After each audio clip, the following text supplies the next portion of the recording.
Assalamualaikum warahmatullahi wabarakatuh.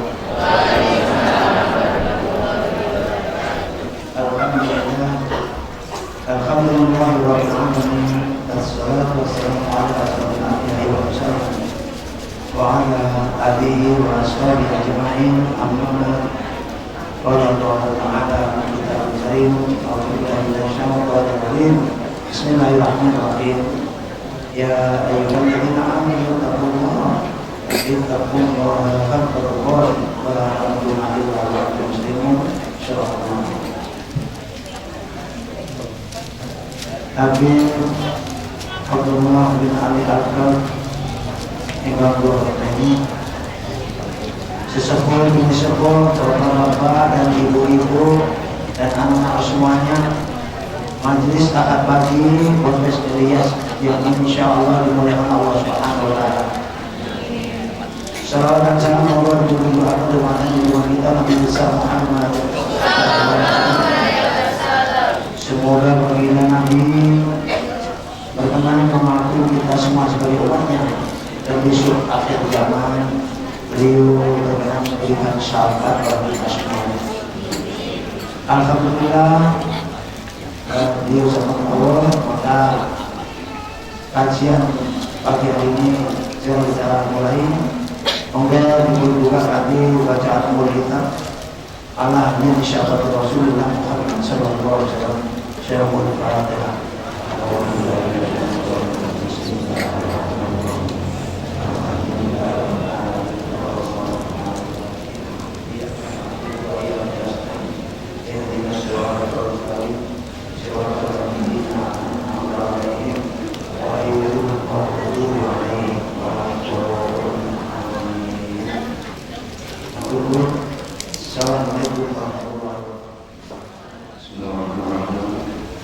Assalamualaikum warahmatullahi wabarakatuh. Alhamdulillah rabbil alamin. Wa bihi nasta'inu ala umuri dunya waddin. Allahumma shalli wa sallim ala sayyidina Muhammadin wa ala alihi wa sahbihi ajma'in. Subhanaka la ilma lana illa ma 'allamtana innaka antal alimul hakim. Rabbi shrah li sadri wa yassir li amri wahlul 'uqdatam min lisani yafqahu qawli wasaddid lisani wahdil qalbi bi haqqi sayyidina Muhammad wa ala alihi sayyidina Muhammad. Amma ba'du. Hadirin wal hadirat rahimakumullah. Alhamdulillah, pagi hari ini Allah Subhanahu wa taala berkenankan kita untuk bisa berkumpul di tempat ini. Mudah-mudahan Allah Ta'ala berkahi usaha kita di pagi hari ini. Allah Ta'ala jadikan kita orang-orang yang mendapatkan kebaikan di dunia dan di akhirat. Allah Ta'ala jadikan kita berkat majelis ini diperbaiki urusan hidup kita di dunia, pun nanti Allah Ta'ala perbaiki urusan hidup kita di akhirat. Dan semoga Allah Ta'ala memudahkan semua urusan kita di kehidupan dunia ini, dimudahkan dalam mencari ilmu, dimudahkan dalam mengamalkan ilmu yang kita pelajari, dimudahkan di dalam mencari rezeki yang halal yang bersih, dimudahkan dalam mendidik diri kita, mendidik anak-anak kita, istri kita, keluarga kita semua. Dan semoga Allah Ta'ala bimbing kita selalu, dijadikan kita orang-orang yang selalu cinta kepada kebenaran, cinta kepada kebaikan, cinta kepada ilmu dan ulama. Amin ya rabbal alamin. Hadirin rahimakumullah, melanjutkan kajian kita yang kemarin dalam kitab Nashihud Diniyah wal Wasaya Imaniyah. Kalau tidak salah kita sudah sampai kepada pembahasan mengenai masih seputar mengenai keutamaan ilmu. Kita kemarin sempat membahas mengenai keutamaan ilmu. Makanya kita di sini dihimbau untuk mau mencari ilmu dan menghormati ahli ilmu.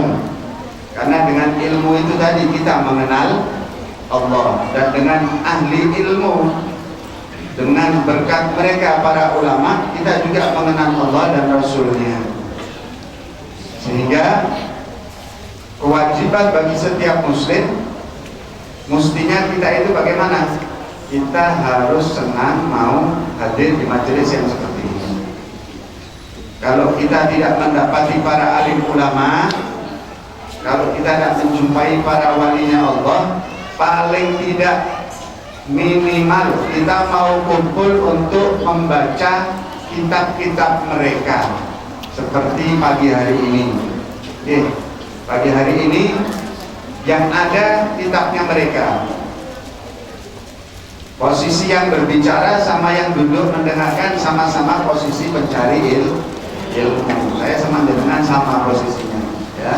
Tidak ada ulama. Ulama itu mereka orang-orang yang besar, ahlilah, para wali Allah. Kita cuma menerjemahkan, membacakan apa yang ditulis oleh para alim ulama. Kata mereka, kalau engkau itu tidak bisa bergaul dengan mereka, engkau tidak bisa kumpul dengan mereka, jangan tinggalkan kitab-kitab mereka. Karena kitab-kitab mereka itu pengganti kalau engkau tidak berjumpa, tidak bisa duduk, tidak bisa bergaul dengan mereka, para ahli ilmu. Maka di dalam kitab mereka itu adalah pengganti. Tidak ada apa itu? Kayu, rotan pun jadi, betul. Kalau kita tidak ketemu para alim ulama, ya paling tidak kitab-kitabnya lah. Walaupun rasanya beda kalau duduk dengan ulama, ya. Kalau kita baru bisa baca bukunya, insya Allah saat kita bakal ketemu dengan mereka, ya. Kenapa? Karena duduknya kita dengan para alim ulama, duduknya kita dengan para walinya Allah Ta'ala itu satu duduk yang istimewa, bukan sembarangan duduk-duduk. Mereka mengatakan siapa yang ingin duduk di majelisnya para nabi, duduklah dengan para ulama. Karena para ulama itu pewarisnya nabi. Jadi jangan kalau duduk dengan para ulama seperti duduk dengan para nabi. Itu fadilahnya, itu keutamaannya. Bahkan ada riwayat mereka mendapatkan, para ulama ini mengatakan, barang siapa yang sempat duduk dengan para alim ulama, walaupun itu duduknya cuma sesaat, sebentar saja, maka nilai pahala yang Allah berikan kepada orang tadi melebihi seperti orang yang beribadah, dia beribadah ke seluruh penjuru bumi. Jadi setiap satu jengkal bumi itu dipakai untuk ibadah, sampai tubuhnya terputus-putus, hancur. Saking banyaknya ibadahnya, yang dipakai ibadah seluruh tempat, setiap jengkal di atas muka bumi, sampai hancur tubuhnya. Itu pahalanya seperti itu orang yang duduk dengan mereka, para alim ulama. Nah, kalau tidak dapat duduk dengan mereka bagaimana? Paling tidak kitab-kitab. Tapi kalau ada alim ulama, cari. Dan benar ada ulama yang datang, ya, ke tempat kita, para kiai, ya, para alim ulama datang, ikut di majelis, dengarkan, ya, minta doanya. Dan minta doanya, lihat wajahnya, cukup, ya. Para kaum sholihin mengatakan bahwasanya seseorang itu bila ia bisa memandang wajahnya mereka, para walinya Allah, lihat wajahnya mereka sesaat, itu kita akan mendapatkan rahasia dari Allah, cahaya dari Allah, rahasia yang tidak bisa kita dapat dengan mujahadah ibadah kita sepanjang umur kita. Kita ini ibadah mujahadah, dikasih pahala, dikasih kebaikan. Tapi kalau duduk lihat wajahnya mereka, para ahlilah, kekasihnya Allah itu kita dapat yang tidak bisa kita dapatkan dengan mujahadah kita yang berpuluh-puluh tahun sekalipun. Itu rahasianya duduk dengan para wali. Makanya kenapa kok sahabatnya Nabi, sahabatnya Kanjeng Nabi itu mengungguli derajatnya semua manusia. Padahal sahabat itu ya seperti kita. Ada yang ibadahnya banyak, ada yang ibadahnya ala kadarnya, ada yang sedekahnya banyak, ada yang nggak bisa sedekah, sama seperti kita. Ada yang ilmunya banyak, ada yang ilmunya ya nggak banyak. Tapi kenapa kok sahabat itu derajatnya tidak bisa disusul oleh wali paling besar sekalipun. Ya. Dulu ada seorang ulama tanya kepada gurunya, wahai Syekh, derajatnya wali kutub, derajatnya Abu Yazid Al-Bustami dengan derajatnya sahabat Nabi yang baru masuk Islam, sahabat Muawiyah, tinggi mana derajatnya? Waduh, jangan tanya, derajatnya 70 wali kutub. Itu dengan debu yang masuk lubang hidupnya sahabat Muawiyah masih tidak ada apa-apanya. Ya, kenapa? Karena mereka duduk bersama Kanjeng Nabi. Duduknya orang dengan Kanjeng Nabi, amalnya keangkat, walaupun amalnya biasa. Kanjeng Nabi mengatakan bagaimana? Allah fi ashabi, hati-hati kalian, sikap kalian terhadap sahabat-sahabat saya. Jangan kalian jadikan sahabat saya itu sasaran caci maki kalian sepeninggal saya. Kata Kanjeng Nabi, demi Allah, 1 genggam, setengah genggam yang disedekahkan sahabat saya di jalan Allah itu mengalahkan 1 gunung emas yang kalian sedekahkan. Jadi sahabat itu amalnya hebat, bukan murni karena amal ibadahnya, tapi karena apa? Karena duduk di hadapan Kanjeng Nabi, itu ibadahnya tidak bisa dikalahkan. Makanya zaman sekarang ini kita semua harus program duduk sama para ulama. Itu obat. Ya, jalan selamatnya umat, nyambungnya mereka dengan ulama. Dan zaman sekarang majelis tidak boleh dijauhkan umat itu dari para alim ulama. Nah, ini bahaya. Umat kalau sudah jauh dari ulama, bahaya. Ya. Pembodohan massal. Dan sedangkan duduk dengan ulama, kok ngaji, duduk lihat wajahnya saja, itu kita sudah beruntung yang luar biasa. Satu sahabat itu jadi saksi. Duduknya dengan Kanjeng Nabi, derajatnya tidak bisa disusul oleh siapapun. Bahkan derajatnya sahabat di atas derajatnya malaikat. Ya. Derajat sahabat itu mengalahkan derajatnya para malaikat. Duduknya sama Kanjeng Nabi. Malaikat Jibril saja datang duduk sama Kanjeng Nabi. Nah, ini sahabat duduk dengan beliau.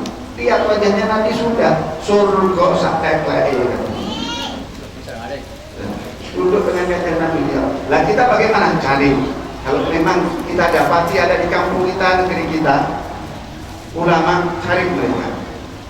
Ya, duduk lihat wajahnya. Bisa dapat nasihatnya, dengarkan nasihat. Bisa dapat berkah doanya, alhamdulillah. Tidak bisa lihat wajahnya pun cukup. Ya, cukup lihat wajahnya para alim ulama. Kita dapat satu rahasia amal yang mengalahkan mujahadahnya kita berpuluh-puluh tahun. Ya, itu baru lihat wajahnya. Bagaimana kalau ngaji sama mereka, dengarkan nasihatnya, jabat tangannya mereka, ya Allah, terus bujur lumayan. Ya, makanya kita ini harus dekat sama Allah. Pertama, kita ini kalau mau sampai kepada Allah, dekat dengan Allah, jalan pertama apa? Dekat sama para alim ulama. Itu syarat. Syaratnya harus dekat apa paling dengan para alim ulama. Kalau kita kepingin baik, jadi orang yang lurus, jalannya tidak melenceng, tidak salah jalan, dekat dengan ulama. Mesti itu kuncinya. Ngaji nomor 2. Dekat dulu. Kalau sudah dekat pasti cinta, kan suka ngaji. Ya dong. Senang dulu sama ulama. Ini penting. Dulu ada seorang ayah punya putra. Ya. Nah, putranya ini bebel. Tahu bebel? Bebel itu kalau pelajaran susah hafalnya. Ngaji tidak pintar-pintar, belajar itu sama ustaznya kalau tidak pintar-pintar. Hafal susah, belajar tidak paham. Akhirnya ayahnya bilang, ya sudah nak, wes kalau begitu ikut ayah. Kemana ayah? Ikut majelisnya si Habib Fulan. Itu ulama walinya Allah. Dan terus tugas saya apa? Ikut ayah. Nanti kalau sampai di majelis, itu lihat wajahnya itu dari awal sampai akhir. Disuruh lihat wajahnya. Kalau sudah selesai, pulang. Betul. Dibawa ini anak, dihadapkan di hadapan Habibnya, dilihat, suruh lihat dari awal sampai akhir. Sampai majelis selesai pulang, kata sang ayah, gimana? Sudah lihat? Belum ayah. Kok belum lihat kenapa? Kalau saya mau lihat, saya dilihat. Saya malu, saya nunggu lagi. Saya mau lihat beliau, saya dipantul genti. Saya malu. Bagus, nah, alhamdulillah. Kalau kau sudah dilihat beliau, beruntung. Kalau kita lihat mereka saja beruntung, apalagi kalau dilihat oleh mereka. Itu tidak bisa dibayangkan fadilah keutamaannya. Maka dari itu, kalau belajar tentang suluk itu jalan hidup. Orang kalau mau ngaji, mau jalan sampai kepada Allah, syarat pertama dia harus dapat cahaya. Cahaya itu harus dapat. Cahaya itu namanya lauhatul iradah. Beliau Al-Imam Abdullah bin Ali Al-Haddad di dalam kitabnya yang berjudul Adab Sulukul Murid, itu beliau mengatakan pertama kali yang dibutuhkan seseorang untuk bisa dekat dengan Allah, kita ini kalau ingin dekat dengan Allah, ya, itu kita membutuhkan yang namanya lauhatul iradah. Apa itu lauhatul iradah? Percikan kehendak dari Allah. Itu sifatnya cahaya. Lauhatul iradah. Cahaya tadi masuk ke dalam hati hamba. Belum. Kalau sudah cahaya tadi masuk, maka cahaya tadi akan menggerakkan hamba tadi. Tergerak badannya, tergerak jiwanya, tergerak hatinya, kepengen jadi orang baik.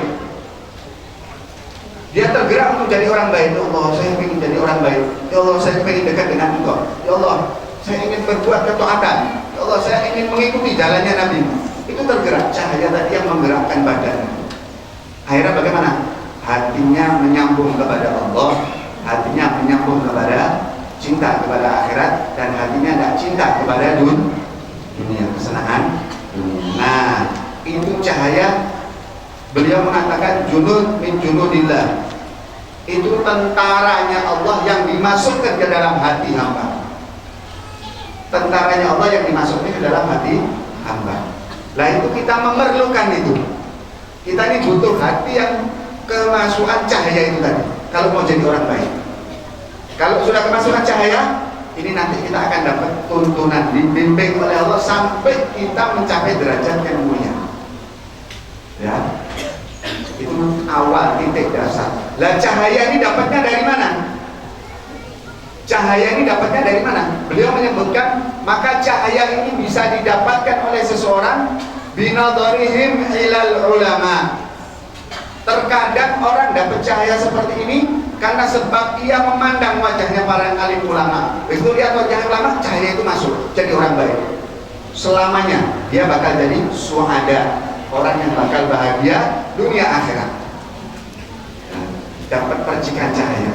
Dengan apa? Lihat wajahnya ulama. Oh, istimewa kan? Atau ulamanya yang memandang kepada kita, atau mereka para ahli ulama yang lihat wajahnya. Nah, begitu kita dilihat oleh ulama, masuk itu cahaya, jadi orang baik. Walaupun dulunya orang tadi penjahat kelas nomor wahid, jahat, jelek, tapi kalau sudah dapat cahaya berubah. Maka berapa banyak cerita zaman tabi'in dulu, zaman orang-orang dulu yang mereka itu bekas penjahat, ya, Fudail bin Iyad, Malik bin Dinar, banyak ceritanya, ya. Siapa lagi itu? Bishril Hafi. Itu semuanya bekas orang-orang yang dulunya masa gelap, masa lalunya gelap, tapi dapat cahaya, masuk ke dalam hatinya, jadi walinya Allah. Namanya sampai sekarang diceritakan sejarahnya, berubah langsung jadi walinya Allah. Nah, kita butuh itu tadi, percikan cahaya. Mudah-mudahan Allah berikan kepada kita, ya. Kita bisa lihat wajahnya mereka, kita melihat mereka, atau kita dilihat oleh mereka. Jadi kita ini semua dapat cahaya percikan. Kalau sudah jadi percikan, dapat percikan, jangan takut, bakal jadi orang bahagia dunia akhirat. Selamat dunia akhirat, beruntung dunia akhirat, sampai kepada jalannya orang-orang yang dicintai oleh Allah. Nah, kita itu memerlukan itu, ya. Bagaimana? Ya kumpul, datang di majelis-majelis yang baik, majelis ilmu seperti ini. Alhamdulillah. Mudah-mudahan Allah Ta'ala berikan kebaikan yang Allah berikan kepada orang-orang yang terdahulu, ya. Yang Allah berikan kepada orang-orang dulu itu sangat banyak. Karunia, kebaikan, cahaya, ilmu, amal, ikhlas. Ya, kita kepengen itu juga diberikan kepada kita penduduk akhir zaman. Penghuni akhir zaman ini sangat memerlukan kebaikan, kemurahan dari Allah. Kalau Kalau tidak, kita bakal tersesat jalan kita. Alhamdulillah, majelis ini bisa mengumpulkan kita untuk bersama-sama mendengarkan nasihatnya mereka, para alim ulama. Nasihatnya orang-orang yang soleh. Mudah-mudahan kita masuk kelompoknya orang yang soleh. Beliau ini Ratibul Habib Abdullah Al-Haddad yang menyusun Ratibul Haddad, yang menyusun kitab ini, beliau kan sudah pernah mengatakan, siapapun mereka, orang-orang yang mengikat hubungan dengan kami. Mengikat hubungan bagaimana? Bukan hubungan fisik. Mengikat hubungan itu ada ikatan batin kita dengan mereka. Rasa cinta, mengikuti, mencontoh, mengamalkan apa yang mereka ajarkan, termasuk kita mempelajari ilmu yang mereka tulis. Termasuk ini, kita duduk baca kitab beliau. Ini termasuk mengikat hubungan. Walaupun beliau ada di zaman 500 tahun yang lalu, 400 tahun yang lalu, tapi kalau kita ngaji ilmunya mereka, berarti kita nyambung dengan mereka. Ya, kita nyambung. Seolah-olah kita ini seperti ngaji sama mereka, seperti murid. Itu kan ikatan luar biasa. Lah bagaimana? Kata beliau, siapa saja yang menyambung ikatan dengan kami, maka kami tidak akan melepaskan orang itu.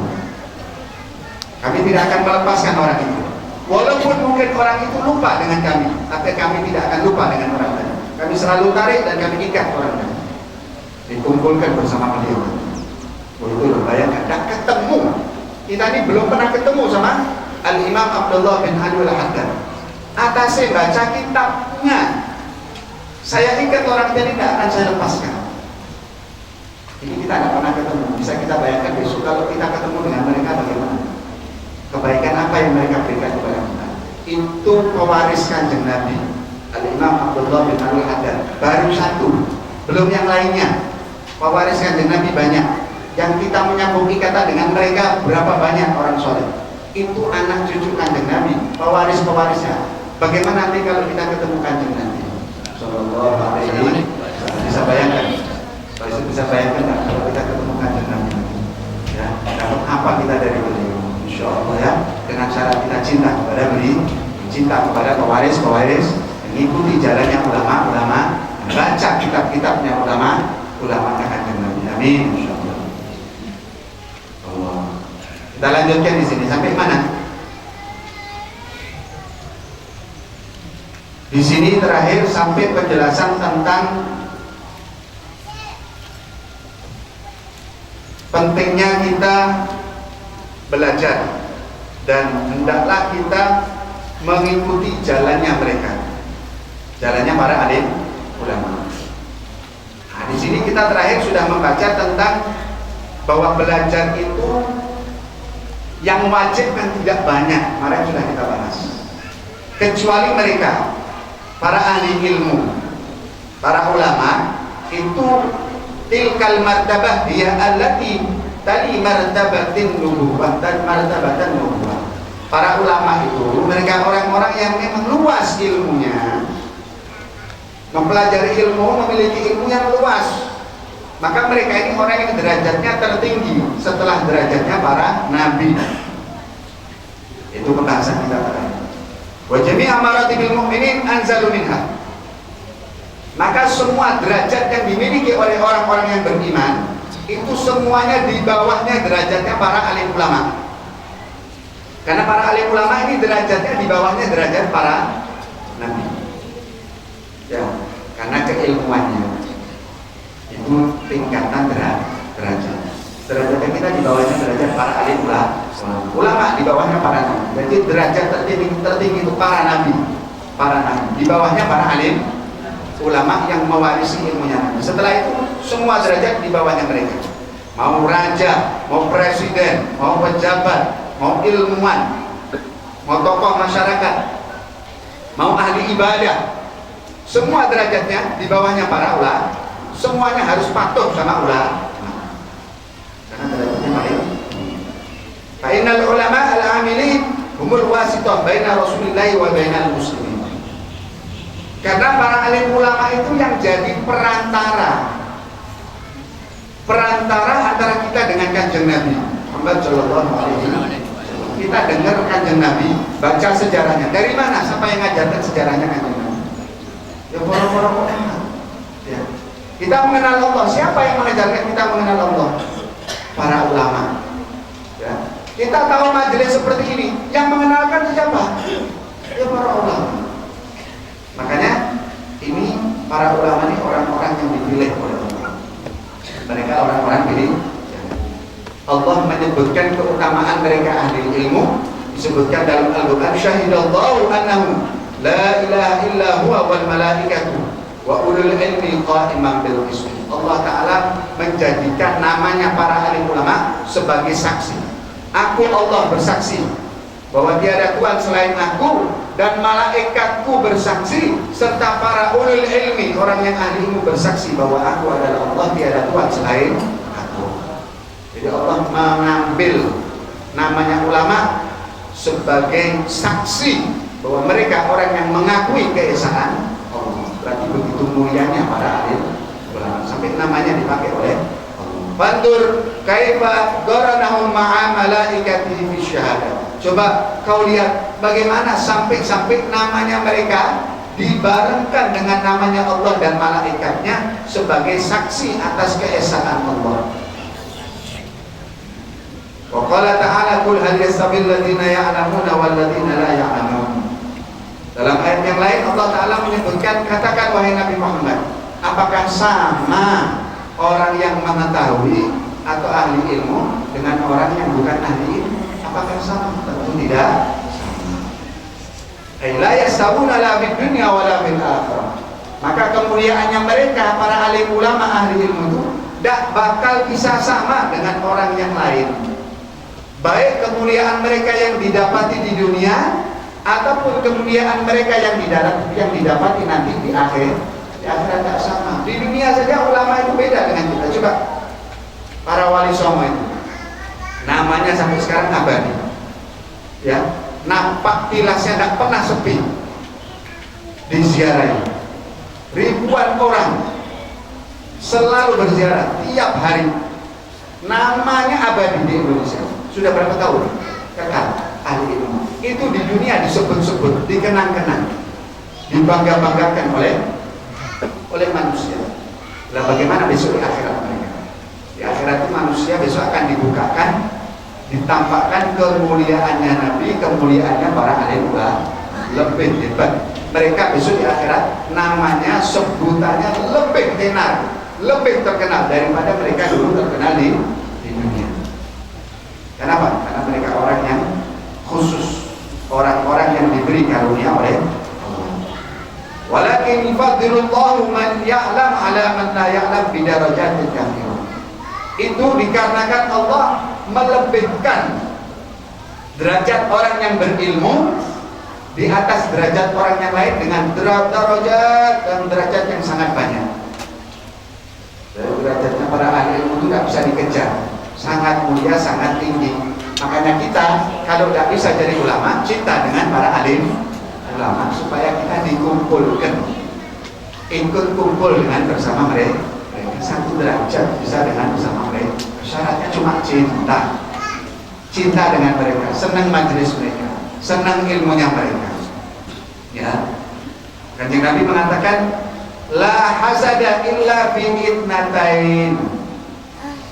Orang itu tidak boleh hasad. Hasad itu apa? Dengki. Maksudnya apa? Tidak boleh iri. Illa fi itnatain. Kecuali iri dengan dua orang ini. Kita ini boleh iri kecuali dua, lainnya tidak boleh. Iri itu, dengki itu tidak baik. Tapi kalau iri dengan dua ini boleh. Apa kata Kanjeng Nabi? Rajulun atahullahu al-hikmata wa huwa yaqdi biha wa yu'allimuha ana al-lail wa ana an-nahar. Pertama, kita boleh iri dengan seseorang yang diberikan hikmah. Hikmah itu apa? Ilmu. Kita boleh iri dengan orang yang punya ilmu. Siapa? Para alim ulama. Iri itu maksudnya apa? Kepingin seperti mereka. Ya, ya Allah, kok besarnya kemuliaan yang Engkau berikan kepadanya. Saya kepingin seperti dia, ya Allah. Itu namanya iri. Nah, iri kepada mereka ini boleh, kata Nabi. Kenapa? Karena mereka itu yaqdi biha, dengan ilmunya dipakai, wa yu'allimuha, digunakan untuk mengajar manusia ana al-lail wa ana an-nahar, siang petang dipakai untuk mengamalkan ilmunya, disampaikan kepada umat manusia. Yang seperti ini kita boleh ini sama para alim ulama kita boleh ini namanya ghibtah, mahmudatun, sangat terpuji. Cinta iri kepada para alim ulama, kita kepingin ya, seperti mereka. Bahkan Nabi menyebutkan kafadlil qamari lailatal badri ala sa'iril kawakib. Kata Rasulullah, badrul alim, kemuliaannya para ahli ilmu, alal abid, di atas orang yang ahli ibadah, itu kabadri ala adna min rajulin min ashabi. Itu derajatnya ulama dengan yang bukan ulama yang ahli ibadah seperti derajat saya bandingkan dengan orang yang paling kecil di antara sahabat-sahabat saya. Jauh. Ini derajatnya para alim ulama. Wa fadailul ilmi, jaraknya derajatnya ahli ilmu dengan orang awam seperti ahli ibadah itu seperti bintang di langit dengan jauh sekali. Mereka sangat tinggi. Makanya wa fadailul ilmi wa ahluhu la tuhsa. Kalau kita mau menceritakan kemuliaan para ahli ilmu, para ulama, la tuhsa, tidak bisa dihitung terlalu banyak. Wa kitabillahi wa kitabullahi wa sunnati rasulih wa atharu salafus salih masyhuratun ma'rufatun bidzalik. Kalau mau buka ayat Al-Qur'an, hadis Nabi, nasihat-nasihatnya ulama yang menyebutkan keutamaan mereka sangat banyak, sangat tenar. Kitab buku penuh isinya menyebutkan keutamaannya para alim ulama. Makanya kita cinta dengan alim ulama. Masukkan hati kita cinta kepada mereka. Jangan diisi dengan cinta yang idola itu ulama. Jangan idola itu penyanyi kapur. Ya, kapur. Impor salah terus mengucapkan. Jangan cinta itu sama alim ulama. Baik. Kemudian waqala Ali radhiyallahu ta'ala anhu, Sayyidina Ali bin Abi Thalib, beliau mengatakan al-ilmu khairun minal mal. Ilmu itu lebih utama daripada harta. Maka anak kita kalau bisa ngaji itu lebih mahal, lebih mulia daripada anak kita punya harta. Anak kita bisa ngaji di pesantren, bahasa tajwidnya, ngaji tajwidnya bagus, itu harta paling besar buat orang tua. Paling beruntungnya orang tua kalau sudah punya anak, menaruhkan anak di tempat dia bisa ngaji, entah itu di pesantren, di pondok atau di mana. Kenapa? Yang didapatkan anak kita itu lebih baik daripada dunia seisinya. Ya, jenengan boleh bangga kalau anaknya dapat gelar. Jenengan boleh bangga kalau anaknya gelarnya tinggi, jabatannya tinggi, mungkin hartanya banyak. Tapi jenengan harus jauh lebih bangga kalau punya anak bisa ngaji Quran, bisa hafal 1 juz, 3 juz, hafal 30 juz. Jauh derajatnya lebih mulia. Tidak ada apanya, harta itu tidak ada apa-apanya. Ya, semua orang yang punya jabatan, semua orang yang punya harta, di akhir usianya, di akhir di senja umurnya ada penyesalan. Kenapa dulu saya tidak jadi orang yang berilmu? Semua. Ya, pasti ada perasaan menyesal. Kenapa? Karena mereka menyadari ternyata harta yang selama ini yang saya miliki tidak ada apa-apa. Ternyata jabatan yang saya banggakan tidak ada apa-apa. Ternyata gelar-gelar yang saya kumpulkan ternyata tidak ada apa-apanya. Dengan orang yang berilmu itu pasti menyadari, pasti ada perasaan gentun, gelo, menyesal. Ya Allah, kalau tidak saya jadi alimmu, wis anak saya. Kalau tidak anak saya ya cucu saya. Pasti begitu. Karena kenapa? Karena tahu bahwa ilmu itu yang paling mulia. Harta, jabatan ini tidak ada apa-apanya nilainya dengan ilmu. Makanya jangan kalau masuk ke santrinya, muridnya, ke pondok pesantren, anaknya ke madrasah, itu satu kemuliaan yang luar biasa buat kita, kebanggaan yang luar biasa. Punya anak dapat ilmu itu mulia. kemuliaan yang tertinggi, kekayaan buat orang tua. Orang tua yang paling kaya kalau punya anaknya nyantri, kenal ilmu agama, itu orang tua paling kaya. Ya, beruntung ya. Alhamdulillah. Nah, makanya betul ya. Kita kalau duduk sini bisa semangat lagi. Hakikatnya keberuntungan itu, ya, hakikatnya keberuntungan itu. Tapi memang kadang dicaci maki, ya. Kadang dihina. Santri ini kadang dihina, santri penyakitnya korengan. Mesti dihina. Wah, santri bilang segala macam. Tapi tunggu nanti. Kata Nabi, jangan remehkan bibit-bibit kubur ini. Mereka sekarang masih bibit, tapi besok mereka akan jadi tokoh pemuka di masyarakat. Itu kata Nabi bilang, jangan remehkan. Mereka ini masih bibit, namanya bibit itu gitu ya. Ditendang, dihina, diremehkan, dicaci maki. Biasa, seperti itu biasa. Ya, di mana semuanya orang yang ngaji mesti dinyek. Ya, dulu kita mau nyantri dihina, ada apa? Sarungan, goblokan, masih muda, sudah kayak orang tua. Subhanallah. Dan lantur waliban, wa azazku madruhan. Sayyidina Abdullah bin Abbas mengatakan, dulu saya waktu nyantri, terhina saya. Ya, terhina. Orang nyantri itu betul-betul harus kirakan. Betul tak? Makanya tempe, gembek, musik kamar mandi. Betul? Iya, kamar malam susah. Dan lantur waliban. Saya waktu cari ilmu, terhina. Jangan kalau cari ilmu, tidak mau terhina, tidak bisa dapat ilmu. Barang cari ilmu itu harus kosong, susah, ya. Tapi alhamdulillah sekarang santri itu enak, gedungnya bagus, warnanya hijau, depannya sawah, makannya enak, pak kiainya baik, ustadznya baik, kan gitu. Banyak fasilitas, alhamdulillah. Tidak kayak zaman polo, zaman dulu susah orang yang ya, susah orang yang alhamdulillah. Karena ini kemuliaan, ini keberuntungan. Nanti kalian kalau sudah besar, wa azazku matruban. Kata Sayyidina Abdullah bin Abbas, ketika saya sudah dapat ilmu, saya dimuliakan. Ya, matruban, dicari orang. Kemanfaatan ilmunya diambil sama manusia. Ya, dan mereka itu para alim ulama seperti itu dicari sama orang. Di mana-mana akan dicari, ilmunya bermanfaat selamanya, dan ilmunya kalau sudah diberikan jadi tabungan selamanya. Sudah meninggal pahalanya terus mengalir, tak terputus. Coba cari kebanggaan kayak apa kita nih sekarang?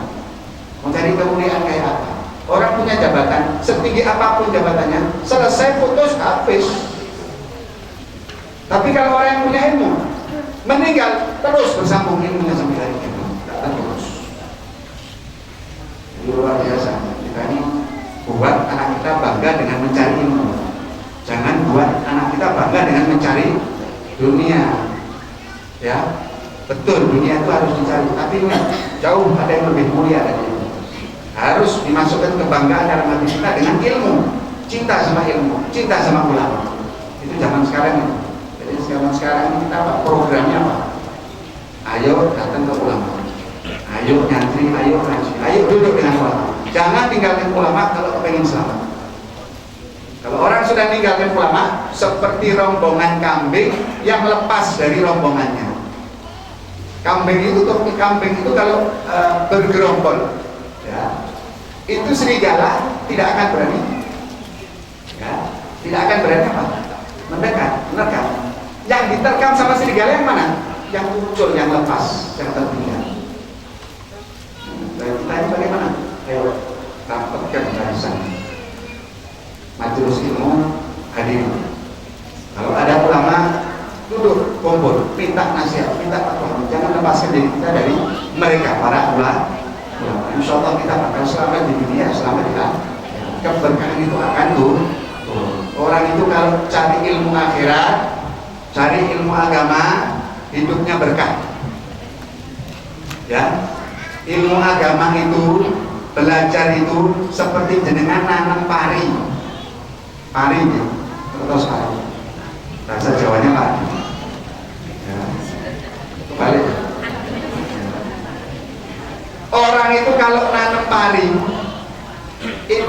rumput ikut tumbuh.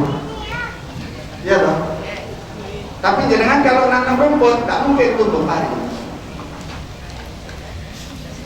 Sama, orang kalau cari ilmu agama, ilmu dunianya ikut.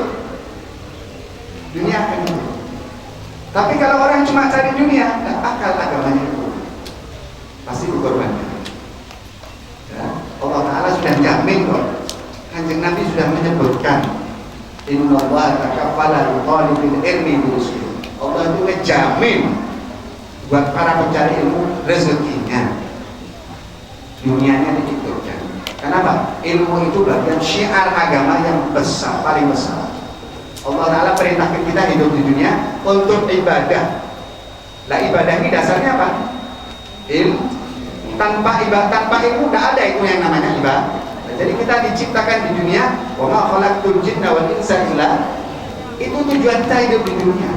Tidaklah kami ciptakan jin dan manusia terkecuali untuk ya'budun, mengabdi kepada saya. Mengabdi itu bagaimana? Mengenal Allah. Bagaimana mengenal Allah? Dengan ilmu. Setelah mengenal, dia menyembah kepada Allah, beribadah. Dari mana kita bisa beribadah? Dengan ilmu. Jadi kita hidup di dunia itu karena ilmu dan ibadah.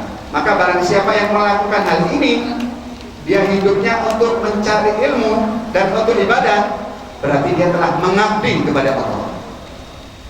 Dia telah mengabdi kepada Allah, dan dia telah melaksanakan tugasnya. Dia hidup di atas dunia. Kita hidup di atas dunia ini kan suruh mengabdi kepada Allah, ya, suruh mengabdi kepada Allah. Maka Allah Ta'ala pernah mengatakan kepada dunia, ya dunia, man khadamani fahdumi, wa man khadamaki fastahimi. Allah telah memberikan titahnya kepada dunia ini.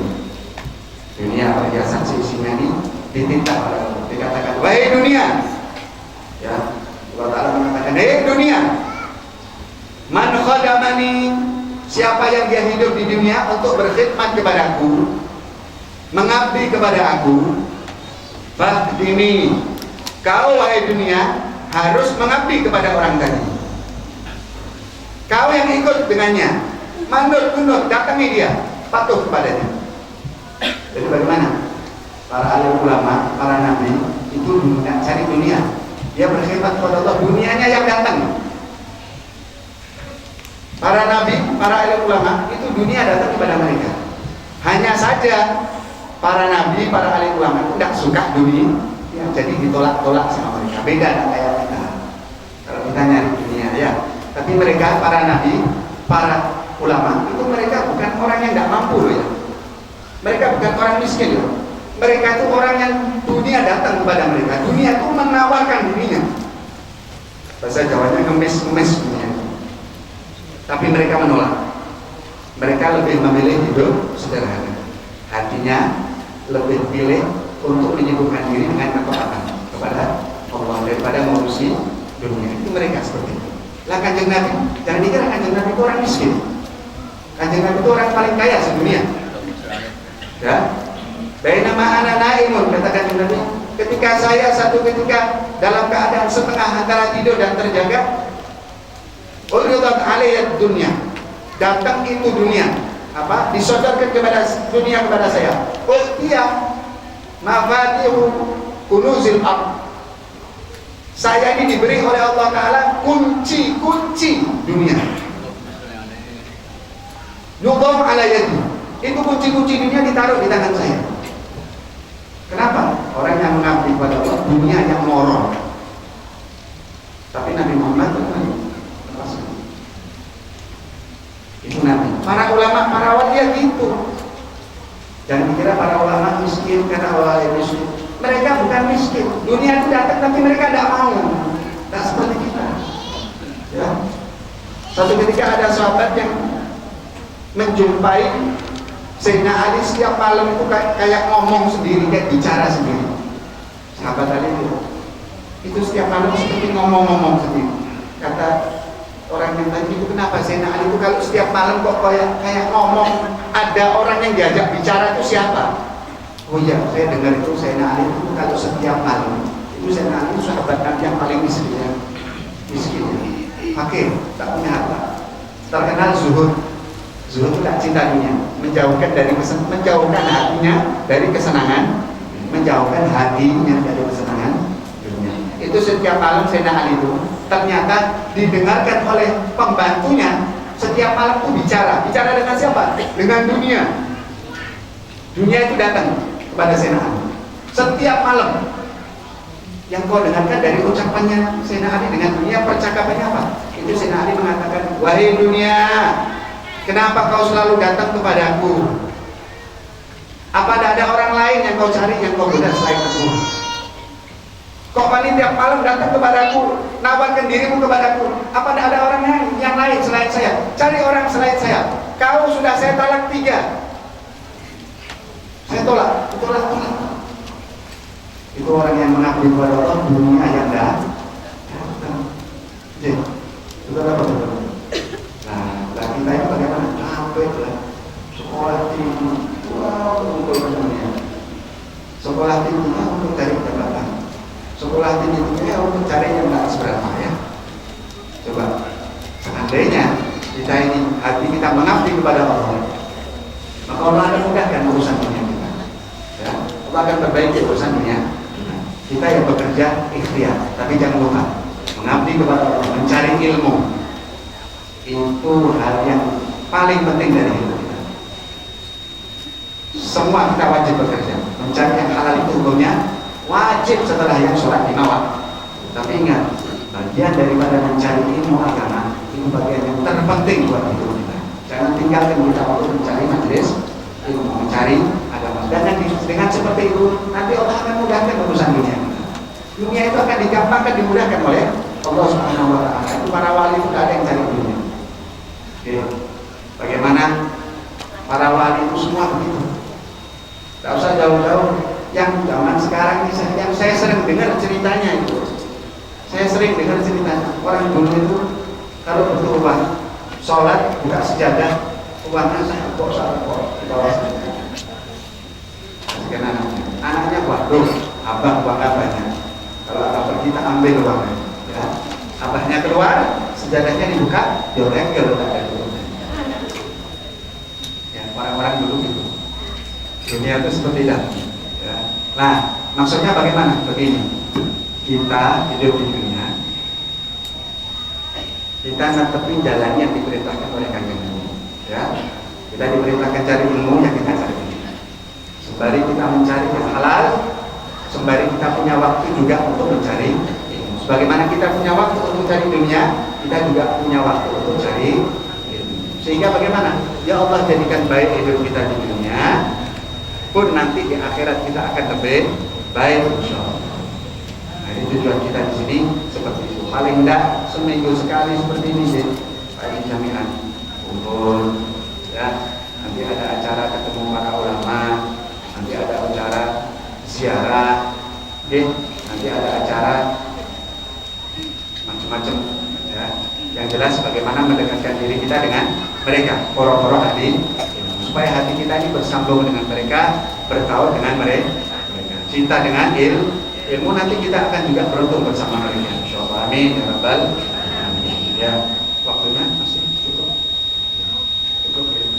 Ya, insyaallah mudah-mudahan apa yang bisa kita sampaikan di pertemuan pagi hari ini bisa menyemangati kita, semangat kalau kita tahu mana yang paling utama, hal yang kita bisa bagi, oh ini hal yang penting, oh ini yang lebih penting, oh ini yang terpenting, kita bisa jalani itu semua dengan baik. Ya, mudah-mudahan berkat rajinnya kita duduk di sini, semangatnya kita hadir di tempat ini, Allah Ta'ala mudahkan semua urusan kita ya. Allah Ta'ala mudahkan kita ibadah, mudahkan kita mengerjakan taat, mudahkan juga urusan kehidupan kita insyaallah. Mudahkan urusan dunia kita. Yang punya utang Allah Ta'ala selesaikan utangnya. Yang punya hajat Allah kabulkan hajatnya. Yang belum punya pekerjaan Allah mudahkan dia dapat pekerjaan. Yang yang sakit Allah Ta'ala sembuhkan sakitnya. Yang terbelenggu dengan kesulitan Allah buka, berikan jalan keluar. Berkat majelis-majelis yang seperti ini insyaallah, amin ya rabbal alamin. Di sini ada permohonan doa Biniat Syifa untuk kesembuhan Ibu Suyati. Semoga Allah Ta'ala berikan kepada beliau kesehatan yang sempurna, diberikan kesembuhan dari sakitnya, panjangkan usianya fi taatillah, ala hati dunia, Allahumma syfiha bi syifa'in ajil wa lutfi syamil syifa'an la yughadiru saqaman wala alama wa ala ma'ana wa qalibaha wa ila hadratin Nabi Muhammadin sallallahu alaihi wasallam. Al-Fatihah.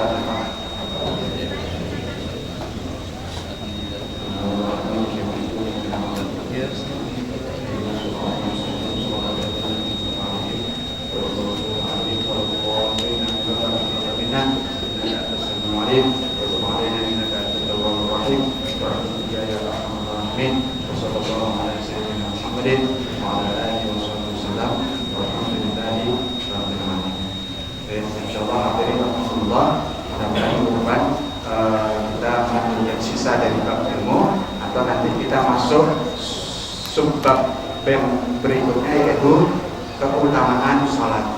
Ini kita akan bahas di materi berikutnya. Mudah-mudahan apa yang kita pelajari kita bermanfaat di dunia wal akhirat. Amin ya rabbal alamin. Wassallallahu ala sayyidina Muhammadin wa ala alihi wasallam. Walhamdulillahirabbil alamin. Wassalamualaikum warahmatullahi wabarakatuh.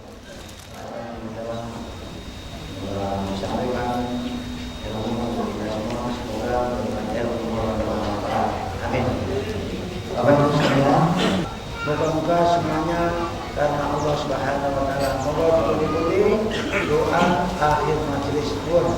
Assalamualaikum warahmatullahi wabarakatuh.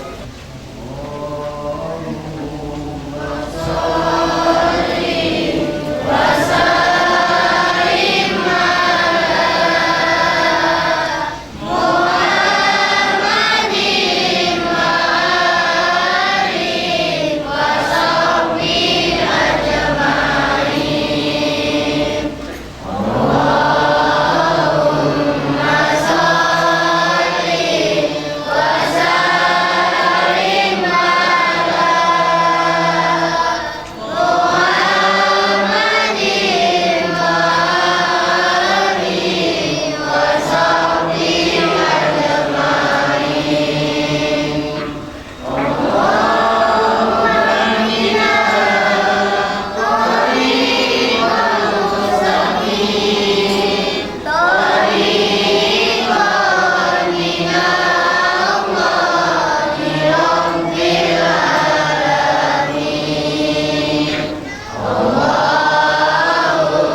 La